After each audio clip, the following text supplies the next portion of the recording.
Smart 24, driving business.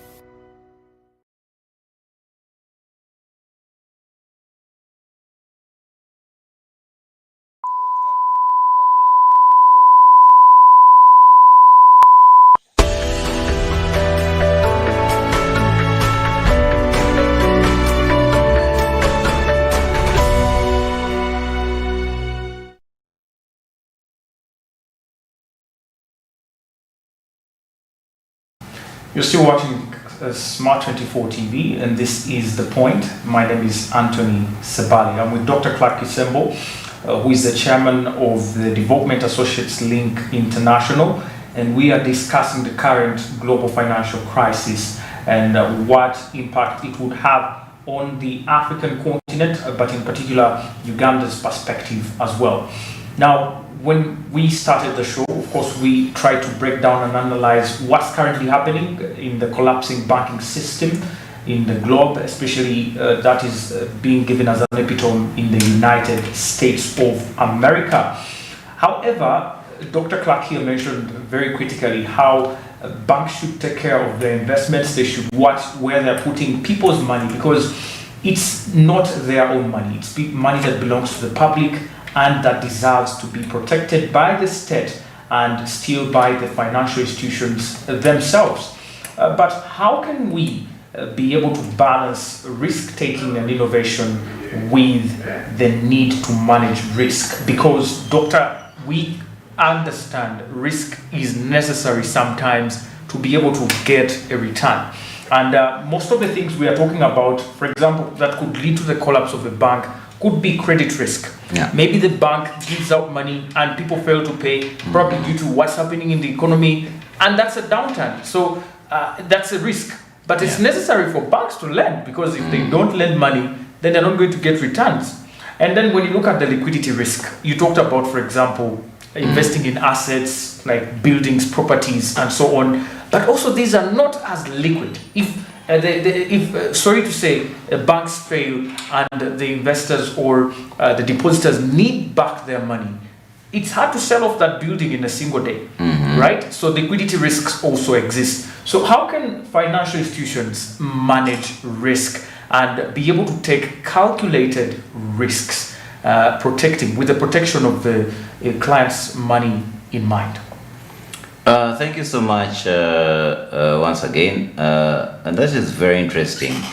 You see, when we talk about risk management in the financial sector, many run up to the money, but risk comes in form of different angles. Let's start with the credit risk. There's a credit risk that you've talked about. There is a liquidity risk. How do you convert what you have into the liquidity that the people need their money? But there is operational risk. Yeah. There is a human resource risk. You see? There's also market risk. There is a market risk. There is a political risk, the political will. You see? There is the legal risk. I mean, there are rules and regulations. Yeah? Let me just give you an example of that. And this, I think, a year ago, we changed. I remember 2017, we had, I think 2017, 2016, we had an amendment on the Financial Act of Uganda to incorporate agency banking, to incorporate these money lenders, to incorporate mobile money, because they were in a business, but you could not hold them accountable at any one point. Legally, you could not, but they were doing business, handling volumes of money. So you see, such a risk is also is there. I remember some fraud which happened in one of the telecoms, and it was close. I think what was put to the public was about 8 billion shilling loss. But for somebody who's analytical, will know that this is a PRR statement. But you see, you can't go as an entity and hold your internal staff who are involved in the fraud, however evident it is, because there's no regulation, there's no law, there's nothing that you have no mandate to operate. A year or two ago, about a year, 2 years about that. Now, do you know that there is Airtel Money Commerce Limited, which is separate from Airtel Money Communication? Yes.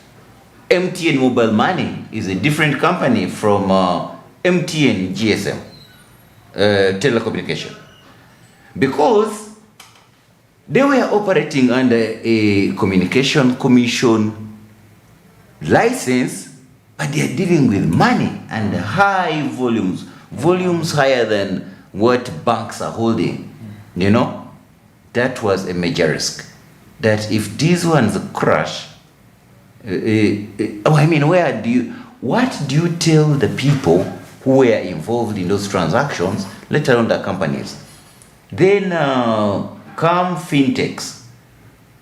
Everybody, whether they were bulk SMS senders, whether they're just trying out some innovation. You talk about innovation, and they'll come up and say, we're fintech.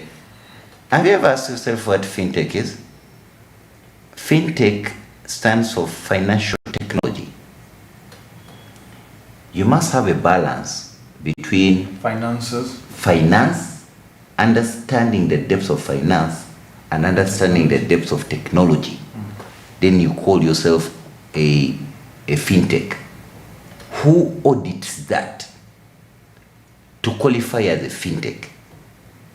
To qualify as a fintech, you just need to showcase some, and I hope it has changed in Uganda, showcase some apps you've developed and how they can showcase agricultural products to another person in the market, get prices, and then you get funding and you start growing. What is not looked at is the potential risk in that. That I have worked with over 300 savings and credit cooperatives and microfinance institutions in Uganda. And I found that half of them have adopted technology which they have abandoned and reverted to manual. They are handling their accounts and their reports manually, because you fintechs purported to be the new revolution, which I happen to be a part of and I'm so disappointed and frustrated in, are software developers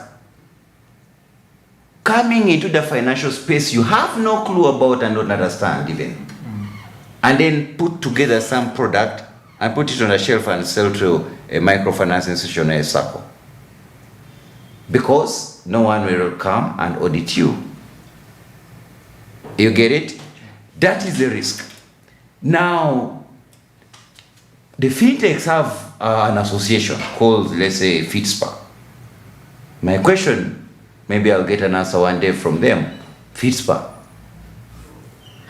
do you emphasize on an accountant sitting with a software developer to build a microcredit platform for the user institution? I don't need the answer now, but maybe one day they'll find me and answer that. Yes. But as you're talking about risk, let me try to read for you something. And I'm very sure that the audience is going to be very attentive. This is from my good friend John Norton. You know, I told you I did my PhD in California. I did some work in the Silicon and dealt with these guys. At times people wonder, doctor, why don't you put on suits? You in t-shirts, jeans? I tell them, maybe the influence of California comes in at times. But let me just read for you. Norton or with a friend. Yeah? Because I used to go as a PhD student and try to mentor some of these glooming business guys, technology, tech guys.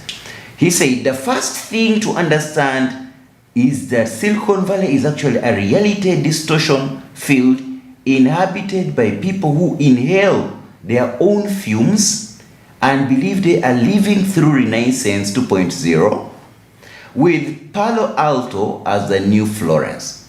The prevailing religion is founder worship, and its elders live on Sand Hill Road in San Francisco and are called venture capitalists.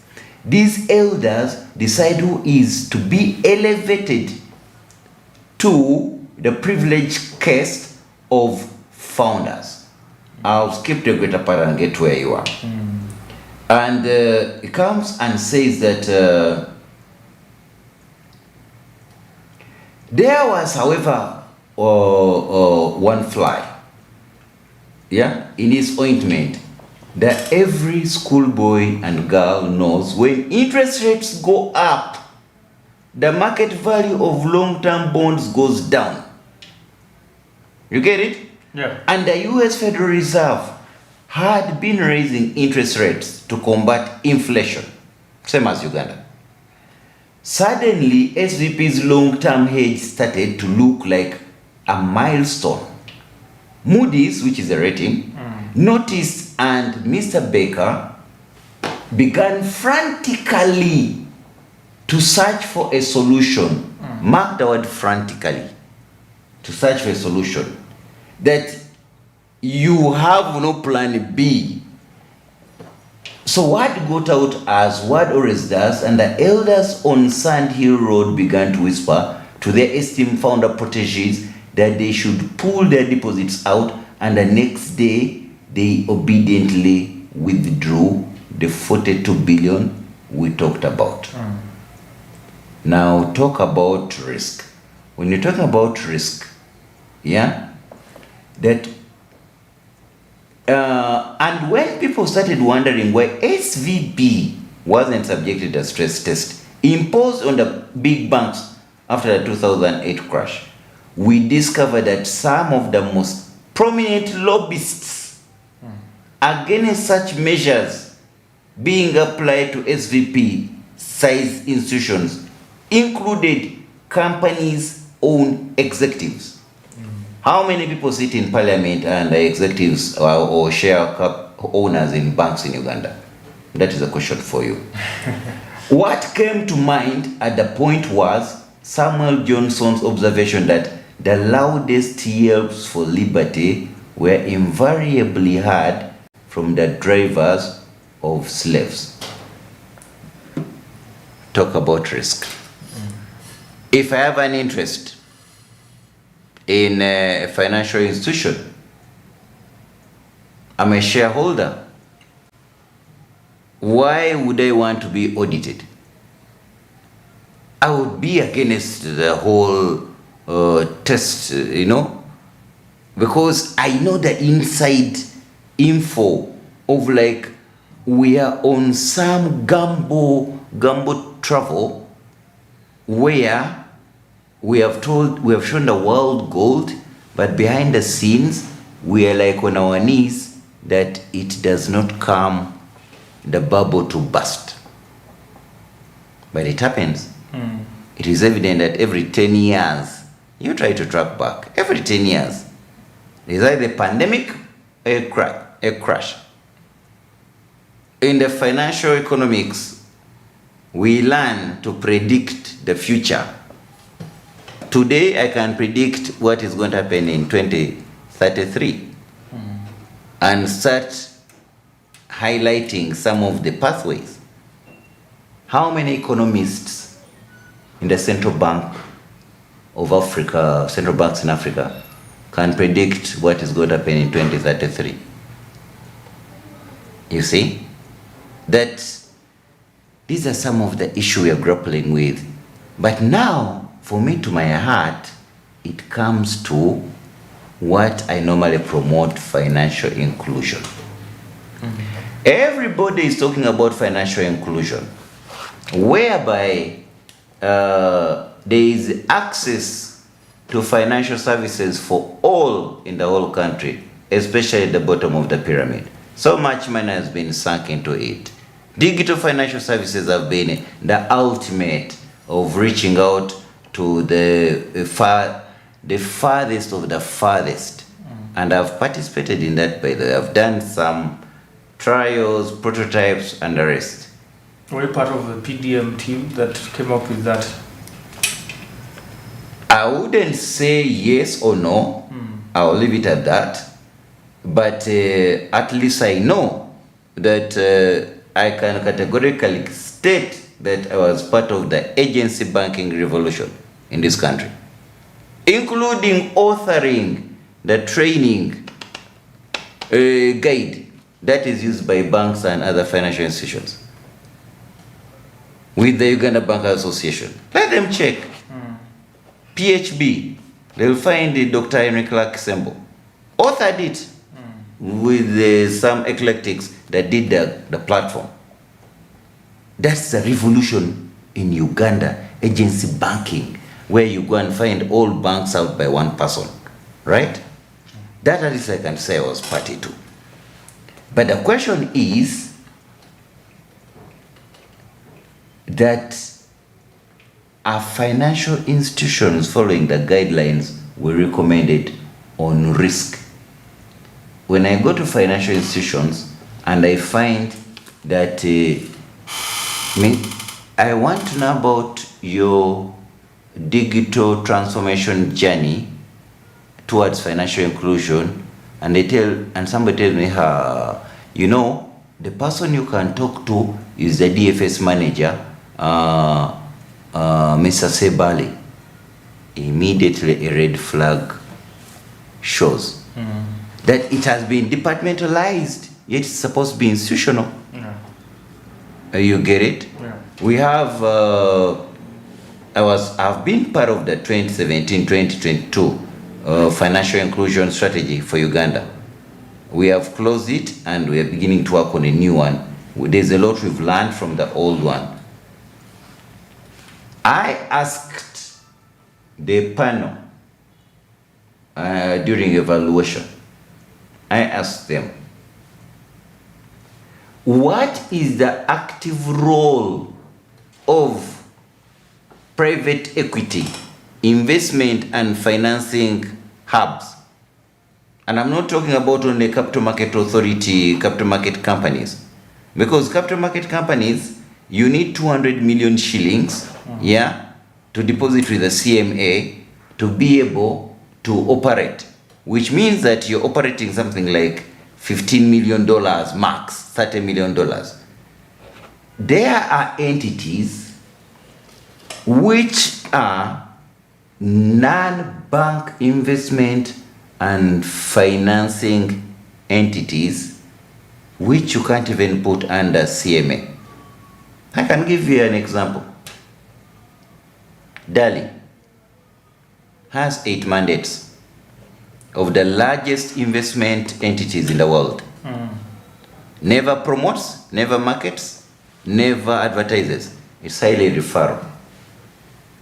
You put it under CMA, this is very small threshold. When you're going to build a bridge, you don't talk about 200 million Uganda shillings. So, but let's get out of that and get down to financial inclusion. What has been the impact of financial inclusion over the 10 years, and myself also being party to it, apart from saying that we are having interventions with refugees. They can now make some little money on some small piece of land. Those in the urban centers, they are beginning to get into the marketplace. And farmers are beginning to make some money.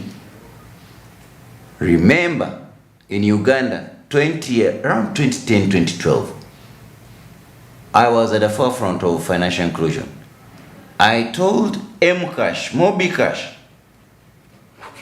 which was the first virtual bank in Uganda to handle mobile transactions digitally. I consulted with them as a strategist. I told them that this is anemeno model for a fintech is never going to work. You're never going to reach the bottom of the pyramid.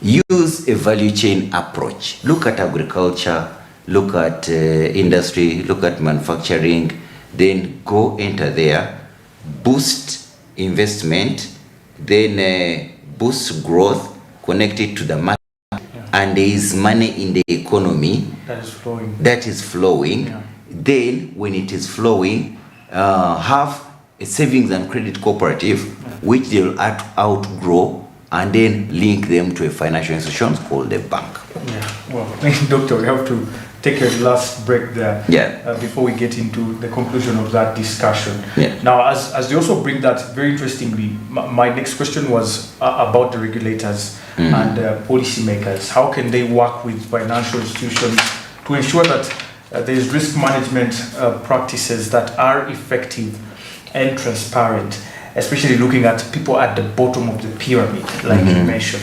This is the point, and my name is Anthony. We are returning after this very short breather. Stay with us.